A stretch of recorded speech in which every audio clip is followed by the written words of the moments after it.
What's up, guys? Winner Kills here. Welcome back to a brand new deck profile. So today I've got a Phantasm Spiral deck profile for you guys.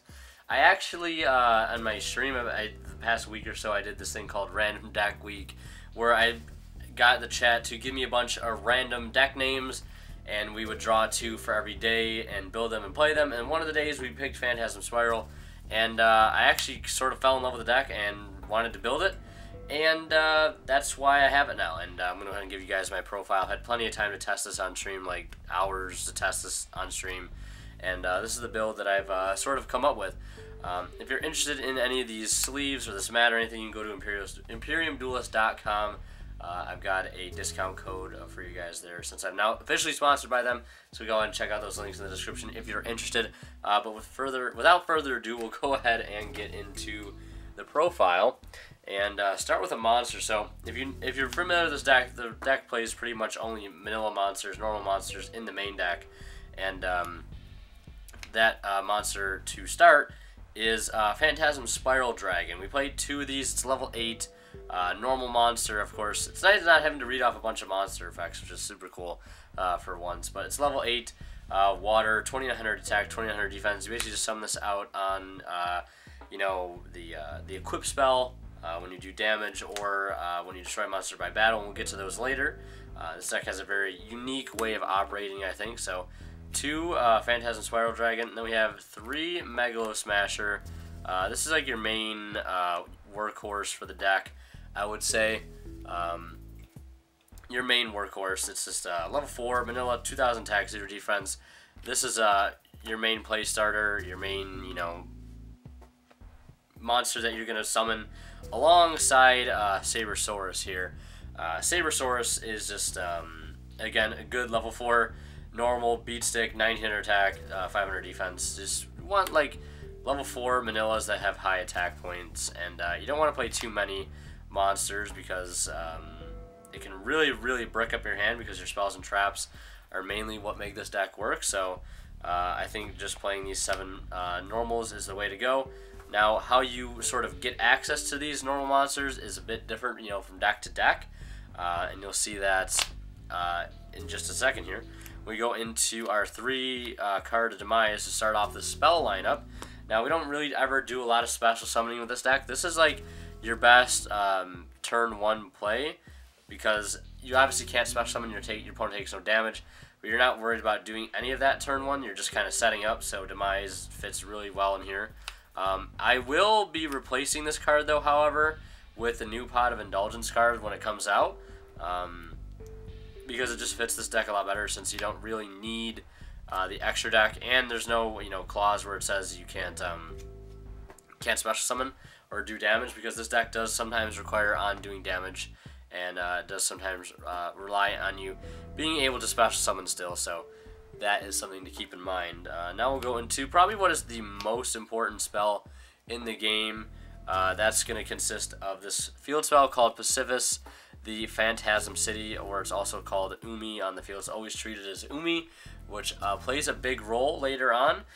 Basically, you cannot normal or special summon effect monsters the turn you activate this effect of this card's either of this card's effects, even if this card leaves the field. Once per turn, if you normal or special summon exactly 1 normal monster and no other cards, add 1 Phantasm Spiral card from your deck to your hand. If your opponent activates a card or effect except during the damage step, you control no tokens, you can special summon 1 Phantasm Spiral token, worm type water, level 8, attack 2000, defense. Attack 2000, defense 2000. So basically, anytime your opponent activates a card effect while you don't control a token, you get to summon a level 8 Manila token with 2000 attack, 2000 defense to your field, and when that happens, it does count as, you know, normal or special summoning a non-effect monster. You trigger this effect to be able to search a spiral card from your deck to your hand. So that searches. You can search this guy, although you don't really need to search him. But you can search the equip spells and the trap cards, which come in super handy. And having this thing set up on your field allows you to do a lot of other things as well. So keep that in mind. It's probably, again, like I said, the most important thing in the deck, spell-wise. But next we play 3 Heat Wave. There's some builds that don't run this, but I think Heat Wave is just too good not to play. It's a little helmet, if you will, but this card just does so much. if you don't open up well and you don't even have a monster in your hand to start with, you can just play Heat Wave, and that pretty much shuts your opponent down for good, for at least a turn, which sometimes is what you need to get set up. So there's that. 3 Heat Wave. Next we have 3 Duality. 3 Duality. I was debating on, you know, this card has been in and out of this deck for a while now on my YGO Pro version, but last night I decided to throw it back in because I think it's just too good to not play. So I'm back to playing Duality, and again, really good first turn setup. It's all about that first turn setup. You know, get your traps, get your monster, your field spell, all that stuff. Next we have 2 Painful Decision. So my main searcher in the past for this deck, for like these guys here, was Fossil Dig. I was playing Fossil Dig, but sometimes I just cluttered up my hand and it didn't do enough. This card does a little more. It just deck thins. It gets a Manila into the grave because we do play Call the Haunted, which you can, you know, use to summon out your Manillas, and then that triggers your field spell effect, which can be super helpful. So this card really does 2 things, maybe even 3. It deck thins, it searches your cards, and it also sets up Call the Haunted plays later. So I really like this card over Fossil Dig, just because it does a little bit more than Fossil Dig. It does the same thing as Fossil Dig, obviously, but a little bit more. Then 2 Terraforming, can only play 2. I knew this card would get hit someday. It's just only a matter of time. So 2 of those just for the field spell, because we do want to see it. And then we have 2 Phantasm Spiral Grip. So this card is, in my opinion, like the best equipped spell in the deck. Basically equipped to a normal monster, only to a normal monster, and it gains 500 attack. When the equipped monster destroys an opponent's monster by battle, you can special summon 1 Phantasm Spiral Dragon from your hand, deck, or graveyard. So that's this guy right here. And equip this card with this card, and then inflict 1,000 damage to your opponent. You can only activate this. You can only use this effect of Phantasm Spiral Grip once per turn. So you would basically, the standard way to do it is you'd have Megalo Smasher. You normal him from your, and then your field spell will go off. You search this. You attack over something, and then you do the you destroy the monster by battle. This activates. You summon this out. This gets equipped to this. Your opponent takes 1,000 damage, and then this has 3,400 attack, and you can attack again. And that sets up just a ton of plays. A lot of potential for big damage. Very, very good. I just really like this card a lot. And again, you really only want to see this like when you search it out. Like, so when you search this card out, you're pretty much always going to have a Manila on your field to be able to equip it to. Because I found when I used to play at 3, sometimes like I'd already have it in my hand and I'd already have a normal monster. So like, and going first, this card obviously doesn't do a whole lot. You really want this to, you know, when you go second. Another thing with, like, there's some really cool synergy with the trap cards that we play as well, so you'll see that in a minute. But there's a lot of really cool things you can do with this card. It's just, it's such a good card. Next we play 1 Crash. This card I like because if your opponent really doesn't have like a huge monster, you know, presence on their field, you can use this card to take advantage of that, because it sort of does the same thing as a grip, but it's a little bit different in how it activates. You can only equip it to a normal monster. If the equipped monster attacks a defense position monster, inflict piercing damage to your opponent. When the equipped monster inflicts battle damage to your opponent, you can special summon 1 Phantasm Spiral Dragon from your hand, deck, or graveyard. So again, you can get this guy out. And then you can change 1 attack position monster your opponent controls to defense position. So if your opponent's monster, whatever this thing is coming out to do battle against, you can use this to change it to defense. So this can do piercing. Now we get into the trap card lineup, which is sort of the bread and butter of this deck. So we have 3 Phantasm Spiral Power. And this is, like, in my opinion, the reason why I really wanted to play this deck, because Impermanence is really expensive right now, right? It's like probably $70, $80 a copy. And this deck literally has this built-in Impermanence. It's searchable. It's a little bit better than Impermanence, honestly. I mean, nothing beats Impermanence other than Impermanence, right? But this is as good as an imitation Impermanence as it gets, and it does a little bit more. But basically, if all effect monsters you control are normal monsters, minimum 1, target 1 effect monster your opponent controls until the end of this turn, it loses 1,000 attack and defense. Also, it has its effects negated. If Umi is on the field, which is basically our field spell that we play, you can activate this card from your hand. You can banish this card from your graveyard, then target 1 normal monster you control, equip 1 Phantasm Spiral, equip spell card from your hand or graveyard to that normal monster. So that last effect might not seem, you know, too great, but it comes up a lot. But again, you know, it's just a breakthrough skill on the field if you've got a normal monster, which again you most likely will, because a lot of these cards can get searched when you summon a normal monster, so you just set it, or you could just leave it in your hand to use later. Again, as an impermanence, it drops the monster by 1,000 attack, and then it has that effect where you can equip, banish it from the grave to equip any of your normal monsters with a Phantasm Spiral equip card from your hand or grave, which is super awesome. And this card can be used in the damage step because it modifies attack too, which is super awesome. Then we have 3 Phantasm Spiral Battle. This is sort of like your searchable Ghost Ogre. This is the other trap that we play. If all monsters control are normal monsters, minimum 1, target 1 monster, 1 card your opponent controls, destroy it. And if Umi is on the field, you can activate this card from your hand. And then you can banish this card from your graveyard, then target 1 normal monster you can control. Equip that normal monster with all Phantasm Spiral equip spell cards you control that can equip to it. So let's say one of your monsters is about to die, other than where you can just use this to basically blow up anything on their field, end phase back rows, clear boss monsters, whatever it may be, or use it from hand like a Ghost Ogre.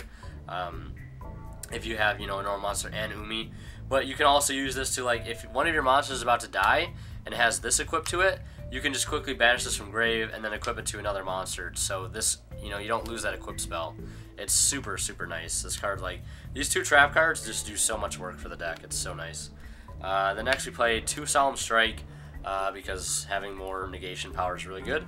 Then we played 2 Metaverse. This card I wasn't originally going to play, but I just realized now how good it is. You just have to play Metaverse in here, I think, in my opinion, because, allowing to, spring it upon your opponent during their turn. You just flip this up, you grab your field spell, chain it in response to one of their effects, and then once that resolves, your field spell is already on the board, and then you can just take advantage of them using that effect. Get your token gets summoned, and then your field spell activates where you get another search, and then at that point you can either grab a Spiral Power or Spiral Battle, and then you have a negation or a pop, ready to go during your opponent's turn just by, that quick, easy setup. Next we have 2 Call the Haunted. This is a bit of a tech, sort of. I don't know. I haven't seen, like, really anyone's profile on this. My friend Adam helped me out with a lot with his build, so shout outs to him, I guess. Saturn2119, my boy, helped me out with his deck. But this is an idea of his. I originally never thought to play this card in the deck, but it's just so helpful because you can just revive stuff during your opponent's turn, and it does the same thing like Metaverse would in response to opponent's effect. You get the field spell out, but if you have your field spell out with this, you just summon out something, it triggers the field spell, you get your searches, etc., etc. It's all about having that normal monster, that field spell, all at the same time. And then we play Sea Stealth Attack. Some people really like this card, but, like, I just found, since there's real no way to search it, like, you just can't really ever rely on its benefit. The only reason I play this card is because it's a decent one-of, I think, because all it does is you can, when this card is activated, you can activate 1 Umi from your hand or graveyard, and while Umi is in the field, this face-up card gains these effects. Once per turn, you can banish a water monster you control until the end of phase of this turn. Face-up spell traps you control cannot be destroyed by your opponent's card effects, even if this card leaves the field. And then the other effect is at the start of the damage step. If your water monster, whose original level is 5 or higher, battles an opponent's monster, destroy that opponent's monster. So you have to have the field spell with this in order to be able to get the other effects. So it's a bit situational. And literally in all the amount of testing I've done with this card in the deck at maybe 3, 2, or 1, it's just never been useful to me, and I just have never had the reason to use it. So maybe I'd side more to protect against back row, but I think 1 in the main deck is fine. And lastly, just 1 skill drain to round everything off. So that's the main deck. Now we'll go into the extra deck, which doesn't really matter too much in this deck, but I'll still show you guys anyways. I have a basic extra deck. And this is a bit of a longer profile, so I just wanted to go a bit more in depth with it, so hope you guys don't mind too much. But anyways, 1 Decode Talker, 1 Mistar Boy, 2 Link Spiders. One of these would arguably be Lanphalinkus, or Forinkus, or whatever its card is. It's just basically a Manila Link monster that's a Link 2 that you can just use to get rid of a token and one of your other Manillas to, clear your field of tokens so you can use your field spell to summon another token to generate another search, which is really helpful sometimes. I've never had that come up where I've needed to go into it because I'm playing it on my online build, and I ordered the card, it's just not here yet, but it's never come up for me. And maybe it will someday, but again, this is very niche. 1 Tornado Dragon, Abyss Dweller, Lagia, and Dolka, Bahamut, and Toad. That's really it for the extra deck. There's nothing else you really need to play. And again, when that new pot card comes out, I'm probably going to just fill this extra deck up with a bunch of stuff, useless or useful or not, and just play that pot card so I can, you know, use that as many times as I can in a duel to banish pretty much all my extra deck stuff, because it never really comes in handy. I'll probably do some test hands with this in the future. If you want to see me play this on stream, tune into one of my streams, go over to my Twitch, link down in the description. Give that a follow if you haven't already. And yeah, if you guys want to see test hands with this, let me know. I know you guys want to see test hands with like Mermails, DDDs, and Mech Knights, which I plan to do right after this. So anyways, that's going to be it for this profile. Hope you guys enjoyed. Check out the Imperium Duelist links down in the description below. Get a discount code down there, Winter Kills 10 off. But anyways, Winter Kills signing out. We'll see you guys in the next one.